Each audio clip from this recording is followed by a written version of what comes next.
நேயர்களுக்கு வணக்கங்க. பொதுவாக வெண்டைக்காய் சாப்பிடுவதால் மூளையின் சுறுசுறுப்பு தன்மை அதிகரிக்குன்னு சொல்லுவாங்க. அதே போல் எலும்புகளை வலுவாக வச்சுக்கணும்னு சொல்லுவாங்க. பல்வேறு மருத்துவ பயன்கள் கொண்டதாங்க இந்த வெண்டைக்காய். இந்த காணொளியில் பல வருடமாக வெண்டைக்காய் சாகுபடி செய்து வரும் மோகனப்பிரியா அவர்களின் அனுபவத்தை நேரில் கேட்டு தெரிஞ்சுக்கலாம் வாங்க. வணக்கங்க. வணக்கங்கண்ணா. எத்தனை வருடமா வெண்டைக்காய் சாகுபடி பண்ணிட்டு இருக்கீங்க? நாங்கள் ஒரு 7-8 வருஷமா பண்ணிட்டு இருக்கிறேங்க. இப்போ ஒரு 6 வருஷமா விடாம ரெகுலராக பண்ணிட்டு இருக்கிறேங்க. ஓ, நல்லதுங்க.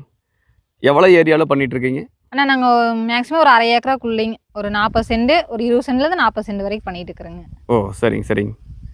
இது எத்தனை மாத பயிருங்க? ஆனால் இது செடி ஊனதுலேருந்து ஒரு 4 மாதம் பயிருன்னு வச்சுக்கோங்க. ஓ, சரிங்க. அதிகபட்சமாக எவ்வளோ நாள்லேருந்து இது காய்க்குங்க? காய்க்கிறது வந்து நம்ம செடி போட்டு ஒரு 40 நாள் 45 நாள்லேருந்து காய் எடுத்துருங்க. ஓ, சரிங்க. என்ன ரக வெண்டை செடிங்க இது? ஆனால் இது வந்து ஜானிங்க, ஹைபிரிட் ரகம் தான் போட்டிருக்குதுங்க. ஓ, சரி. எங்களுக்கு வந்து நிறைய ரகம் போட்டேங்க. அது எங்களுக்கு வந்து பெஸ்ட்டாக தெரிஞ்சங்காட்டிக்கு ஜானி தான் நாங்கள் போட்டோம். இது கொஞ்சம் பரவாயில்லையா தெரியுது? இது பரவாயில்லைங்க. ஓ, சரிங்க சரிங்க. ஈல்டு நல்லா வருதுங்காட்டிக்கு பரவாயில்லைங்க. ஓ, சரிங்க. விதையா போடுறீங்களா இல்லை செடியாக வாங்கி நட்டுறீங்களா? இல்லைங்க, நான் விதையத்தான் போடுறேங்க. ஓ, சரி. விதை தான் வாங்கிட்டு வந்து போடுறேங்க. சரிங்க சரிங்க. இது போடுறதுக்கு முன்னாடி எத்தனை அடி பார் போடுறீங்க இதுக்கு செடி? ஆனால் இது நாங்கள் சொட்டு நீர் பாசனத்தில் பண்ணுறங்காட்டிக்கிங்க 2.5 அடி கொண்டுங்க எங்களுக்கு ஓசு. சரிங்க. அந்த அளவில் தான் போட்டுருக்குறேங்க. ஓ, சரிங்க சரிங்க. நாங்கள் வந்துங்கண்ணா இப்போ ஒரு ஜானுக்கு ஒன்று ஊனிட்டு இருக்கிறேங்க. ஓ, சரிங்க. ஒரு ஜானுக்கு ஒன்று ஊன்னா கொஞ்சம் நிழல்ல பில்லு அதிகமாக களை அதிகமாக வரது இல்லைங்க. ஒரு ஜானுக்கு ஒன்று ஊனிட்டு இருக்கிறேங்க. ஓ, நல்லது நல்லதுங்க. செடி நடுறதுக்கு முன்னாடி எத்தனை அளவு போடுறீங்க? ஆனால் வேறு ஏதாவது வெள்ளாமை இருந்துச்சுன்னா அது அழிக்கிறக்கோசரம் ரொட்டேட்டரில் ஒரு அளவுங்க. சரி. மறுபடியும் கொக்கியில் ஓட்டி மறுபடியும் ரொட்டேட்டர் ஓட்டினா விதை ஊனிடுவேங்க. 2 அளவு போட்டுருங்க. 2 அளவு போட்டுருவோங்க. சரிங்க சரிங்க. தொழு உரம் ஏதாவது கொடுக்குறீங்களா? ஆனால் மாட்டு எருதாங்க. சரி. அது நாங்கள் 20 சென்ட் காடு பண்ணுறங்காட்டிக்கு ஒரு டிராக்டர் கொட்டினா சரியா இருக்குங்க. வருஷத்துக்கு ஒரு டைம் கொட்டுவீங்களா? வருஷத்துக்கு ஒரு டைம் கொட்டினா போதுங்க. ஓ, சரிங்க சரிங்க. இதுக்கு நீர்ப்பாசனமெல்லாம் எப்படி கொடுக்குறீங்க? நாங்கள் வந்து சொட்டு நீர் பாசனத்தில் பண்ணிட்டு இருக்கிறேங்கண்ணா. ஓ, சரிங்க. இந்த 6 வருஷமாவே சொட்டு நீர் பாசனத்தில் தான் பண்ணிட்டு இருக்கிறேங்க. செடி நட்டதுலேருந்து எத்தனை நாளைக்கு ஒரு டைம் தண்ணி கொடுப்பீங்க? ஆனால் தண்ணி வந்துங்க நம்ம காய் எடுக்கிற டைமில் வந்து ஒரு நாள் விட்டு ஒரு நாள் கொடுத்துட்டே இருக்கணுங்க. அப்போ தான் காய் வந்து வளர்ச்சி இருக்குங்க. ஓ, சரிங்க. மற்ற டைம்லேயுமே செடி போட்டு முளைக்கிற வரைக்கும் கொஞ்சம் அடிக்கடி கொடுக்கணுங்க. ஓ, சரி. அப்புறம் செடி கொஞ்சம் சிறுசாக இருக்கிறப்பமே ஒரு 2 நாளைக்கு ஒருக்கா தண்ணி விட்டுட்டே இருக்கணுங்க. ஓகே. காய் எடுக்கிற டைம் வந்துட்டு ஒரு நாள் விட்டு ஒரு நாள் தண்ணி கொடுத்துட்டே இருக்கணுங்க. அப்போ தான் காயோட வளர்ச்சி அதிகமாகுங்க. சரிங்க சரிங்க சரிங்க. இது தண்ணி எந்த அளவுக்கு கட்டுறோமோ அந்த அளவுக்கு காய் வளர்ச்சி ஆகுங்க. ஓகே, நல்லதுங்க. எத்தனை நாள்லேருந்து காய்க்க தொடங்குதுங்க? ஆனால் நல்லா நம்ம பராமரிக்கிறத பொறுத்து ஒரு மாதத்துலேயே கேரண்டியாக காய் வந்துருங்க. சரிங்க. ஒரு 40 நாளுக்கு கேரண்டியாக காய் எடுக்கிறதுக்கு ஆரம்பிச்சிடலாங்க. ஓ, சரிங்க சரி. என்ன மாதிரியான தரத்தில் காய்கள் வரும்போது நீங்கள் பறிக்க தொடங்குறீங்க? காய் வந்து ஒரு சைஸ் வரப்போ எடுக்கிறதுக்கு ஆரம்பிச்சிருவோங்க. ஓ, சரிங்க. எத்தனை நாள் இடைவெளியில் காய்கள் பறிப்பீங்க? நாங்கள் ஒரு நாள் விட்டு ஒரு நாள் காய் எடுத்துட்டு இருக்கிறேங்க. ஓ, சரிங்க. பொதுவாக வெண்டை செடியில் பார்த்தீங்கன்னா உங்களுக்கு அந்த சுனை மாதிரி இருக்குங்களா, முழங்குன்னு சொல்லுவாங்க.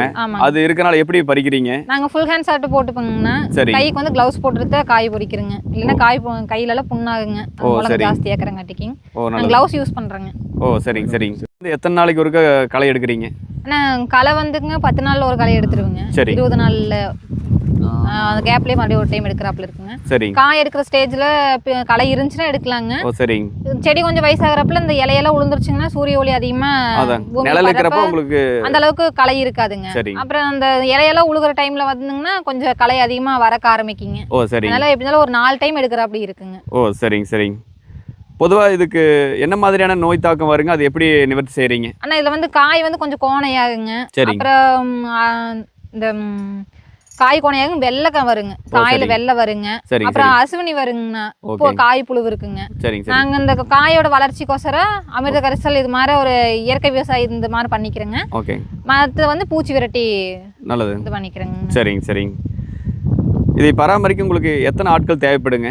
இது வந்து நாங்க குடும்பத்துல இருக்கிற ஆளுகளே தான் பண்ணிட்டு இருக்கிறேங்க. ஆனா நாங்க ஒரு 2 பேர் எங்க வீட்லயும் நானும் 2 பேரும் தான் பண்ணிட்டு இருக்கிறேங்க. ஓ, அந்த அளவுக்கு பண்ணும்போது உங்களுக்கு 2 பேர் இருந்தா போதும். 2 பேர் இல்ல ஒரு 3 பேர் இருந்தா போதுங்கண்ணா. ஓ, சரிங்க. இது ஃபுல் டைம் ஜாபா இருக்கிறது இல்லைங்க. ஒரு 2 மணி நேரத்துல நம்ம காய் எடுத்து வெளியே போறாப்ல தான் இருக்குங்க. அதனால ஒரு 2 பேருக்கு 2 ஆள் இருந்தா போதுங்க. சரிங்க சரிங்க சரிங்க.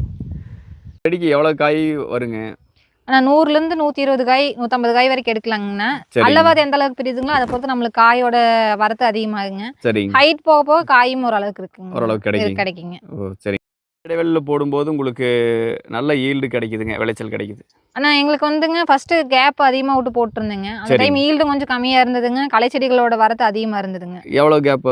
அப்போ வந்துங்கன்னா 1.25 2.5 அடி கொண்டு போட்டிருந்தேங்க. சரி. அப்புறமாடி 1.25 கொண்டு போட்டு பார்த்தேங்க. செடிக்கு செடி சொல்றீங்க நீங்க. செடிங்க 1.25 கொண்டு போட்டிருந்தேங்க. பார் வந்து 2.5 தான். 2.5 பார் 2.5தாங்க. ஓகே. ஆனா ஃபர்ஸ்ட் வந்து ஸ்டார்டிங்ல எங்களுக்கு அதோட புரிதல் இல்லாதங்காட்டிக்கிங்க நாங்க சரி. 2.5 கொண்டு போட்டிருந்தேங்க. சரிங்க சரி. அப்புறமாடி 1.25 கொண்டு போட்டு பார்த்தேங்க. அப்ப அதை விடங்க இப்போ வந்து ஒரு ஜான் கொண்டு ஊன்றங்காட்டிக்கிங்க சரிங்க. குறைஞ்ச காட்டுலயே நம்ம ஈல்டு அதிகமா எடுக்கலாங்க. அந்த அளவுக்கு களை செடிகளோட வரத்து கம்மியா இருக்குதுங்க. களை செடி அதிகமா களை எடுக்க தேவையில்லைங்க. ஓ சரி. ஆனா பட் அடர்த்தியா இருக்கிறனால உங்களுக்கு காய் அந்த அளவுக்கு வருதுங்களா? ஆனா இது வந்துங்க நமக்கு இந்த ஸ்டெம் மேல போகத்தாங்க இந்த செடியோட வடர்த்து மேல வரங்க நமக்கு இந்த சைடுல இருக்கிறதுல நின்றுங்க. சரிங்க சரி. இந்த இதுல மட்டும் தான் காய் வந்துட்டே இருக்குங்க. இந்த குச்சியாட்ட இருக்கிறதுல மட்டும் தாங்க. அதனால இந்த ஹைட் மேல போக பிரச்சனை இல்லைங்கண்ணா. சரிங்க.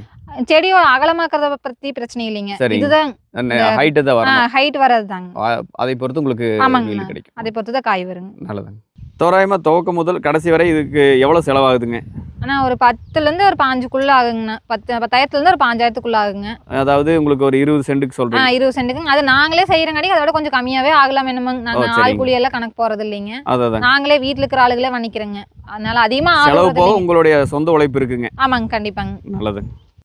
குறைஞ்சபட்சம் ஒரு சாகுபடிக்கு எத்தனை கிலோ வரைக்கும் உங்களுக்கு அறுவடை கிடைக்குதுங்க? நாங்க இது அதிகபட்சமா இந்த 6 வருஷத்துலங்க 3 டன் 3.5 டன் வரைக்கும் எடுத்துருக்குறேங்க. 1 ஏக்கராலிங்க. சரிங்க சரி. இதுலயுமே வருங்க 2 டன்ல இருந்து 3 டன் 3.5 டன்னுக்கு மேலே எடுக்கலாங்கண்ணா. நாம எந்த அளவுக்கு உரம் கொடுக்குறோமோ அதை பொறுத்து காயோட வரத்து அதிகமாகுங்க. பராமரிப்பு பொறுத்து காயோட வரத்து அதிகமாகுங்க. சரிங்க சரிங்க சரிங்க.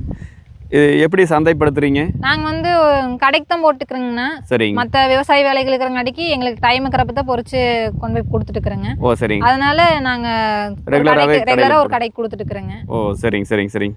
இப்போ கடையில் சந்தைகளில் உங்களுக்கு உரிய விலை கிடைக்குதுங்களா? ஆனால் அது வந்து நம்மளுக்கு ஈல்டு அதிகமாக காய் வரத்து பொறுத்து நம்மளுக்கு விலை இருக்குங்கண்ணா. ஓ சரிங்க. தோராயமாக குறைஞ்சபட்ச விலை அதிகபட்சமாக என்ன விலை கிடைக்குங்க? ஆனால் ஸ்டார்டிங் ஒரு 10 ரூபாயில இருந்துங்க. சரி. அதிகபட்சம் ஒரு 35 ரூபா வரைக்கும் நம்மளுக்கு விலை கிடைக்கும். கிலோவுக்கு வரத்து அதிகமாக இல்லாதப்ப நம்மளுக்கு 35 ரூபா வரைக்கும் கூட போடுவாங்க. சரிங்க சரி. காயோட வரத்து அதிகமாக 10 ரூபாயிலேருந்து ஸ்டார்ட் ஆகுங்க. நல்லதுங்க. இது உங்கள் குடும்ப தேவைக்கு வந்து இந்த ஒரு 20 சென்ட்ல போடுறது பூர்த்தி செய்யுதுங்களா? கண்டிப்பாங்கண்ணா.